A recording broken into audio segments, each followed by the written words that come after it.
السلام علیکم ورحمۃ اللہ وبرکاتہ۔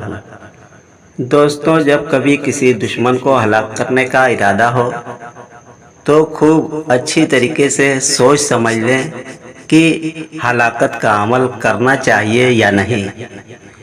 کہیں ایسا نہ ہو کہ کرنے کے بعد ہم کو پچھتانا پڑے، اور پھر ایسے اعمال کسی کے اوپر کرنے سے پہلے مولوی عالم سے فتوے اور مسئلے مسائل ضرور پوچھ لینا چاہیے کہ ہمارا کام ٹھیک ہے یا نہیں، جائز ہے کہ نہیں۔ ورنہ اگر ناحق ہم کسی کے اوپر ہلاکت کا عمل کر دیں گے تو ظاہر سی بات ہے ہم گناہگار ہوں گے، اور آخرت میں سخت پکڑ ہوگی، اور آخرت کا عذاب بہت ہی سخت ہے۔ اور آخرت تو بہت دور کی بات ہے، دنیا میں بھی کچھ عذاب آ گھیرتے ہیں، اور پھر اس عذاب سے نکل پانا ناممکن ہوتا ہے۔ بہرحال ہم آپ کو دشمن کی ہلاکت کا طریقہ بتا دیتے ہیں، لیکن اس کو کسی پر کرنے سے پہلے آپ اچھی طریقے سے سوچ سمجھ کر کے فیصلہ کریں۔ جب کسی دشمن کو ہلاک کرنے کا ارادہ ہو تو دن کے 12 بجے آپ کسی بھی دن اس عمل کو اسٹارٹ کر سکتے ہیں، اور دن میں 12 بجے، ٹھیک 12 بجے آپ کو کرنا ہے۔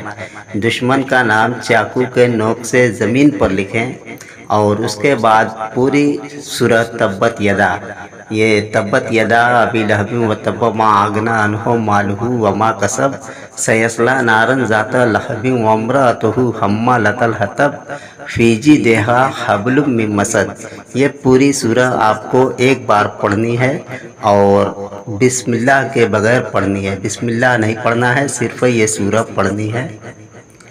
جب ایک بار پڑھ لیں تو چاقو پر پھونک کر کے اس دشمن کے نام کو کاٹ دیں، اور اسی طریقے سے 110 بار اس سورہ کو پڑھیں، اور 110 بار پڑھ کر کے چاقو پر پھونک کر کے پھر زمین پر جو آپ نے چاقو کے نوک سے اس کا نام لکھا ہے اس نام کو کاٹتے جائیں، اور اس عمل کو لگاتار 7 دن تک جاری رکھیں۔ آپ کا دشمن ہلاک ہو جائے گا۔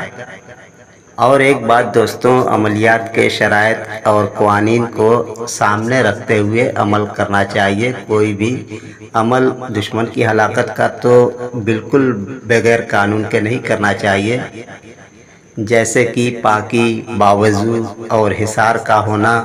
حصار اپنی حفاظت کے لیے یہ بہت ضروری چیز ہے۔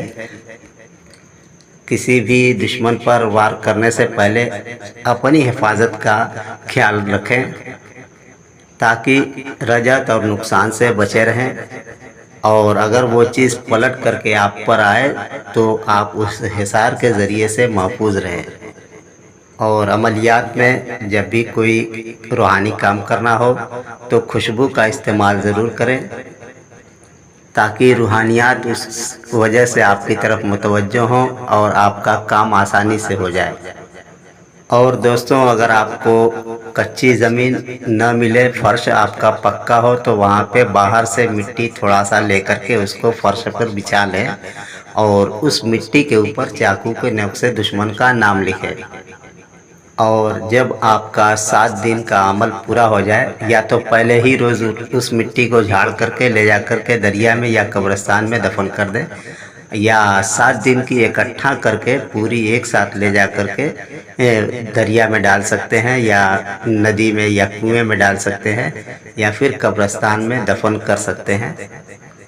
خدا حافظ۔ السلام علیکم ورحمۃ اللہ وبرکاتہ۔